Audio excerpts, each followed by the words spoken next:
Hokieblogers. Whew, I can talk now. That was a big game on Monday night. Now, not a lot of surprise for me. I picked the game 17-16. It was 17-17 at the end of regulation. So you got to admit, I called that one pretty close. And then we ended up coming up on top in overtime. Now, I didn't learn a whole lot, but there were a couple surprises. First of all, big surprise for me was I knew Fuller was going to be a game changer, but I did not realize it was going to be Corey Fuller. That's right, Corey Fuller. He was down the depth chart at receiver. Nobody even was talking about this guy, and he came through big time. Not only did he recover the Marcus Davis fumble on a critical drive, but he also had a 23-yarder and a 21-yarder reception on another critical drive to bring us back in the game. He's my MVP, Corey Fuller. Yards after catch made a big difference, got us in field goal range. So Corey Fuller, good job, watch out for him. And of course Kyle did his thing too. The only turnover was critical, man.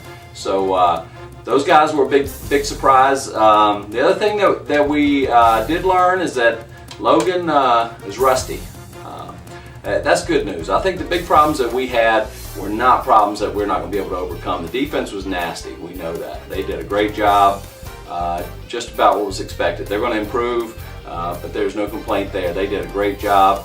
And not only Hopkins, Derek Hopkins, Jack Tyler, what a beast. He was a beast. Winslow was a beast.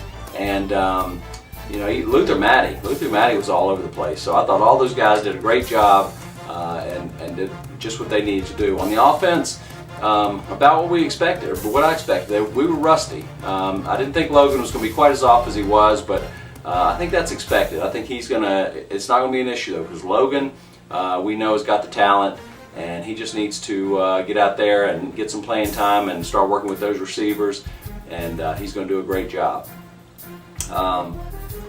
Big question for me is, what's up with Exum and his haircut? He can't be the honey badger just by getting the haircut.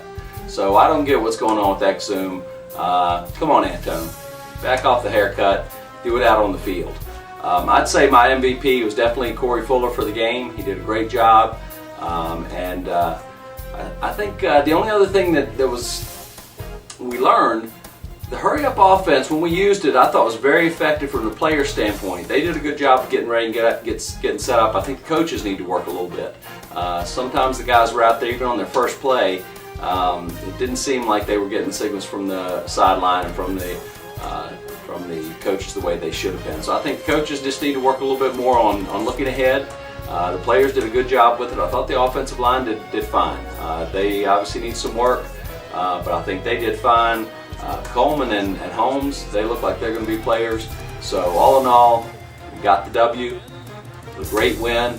Right now we just need to work on getting consistent, working together, playing together. My only prediction on Austin P is that we got to win it. I mean, I expect that we'll win it, and I expect we'll see a lot of people in there getting some backups, some time, getting people working together and trying some things that we need to knock the rust off and get this team going. But anyway, it was a great game. Hokies won it, set us up big for the Coastal. We got to go out there now and get consistent. So let's go Hokies.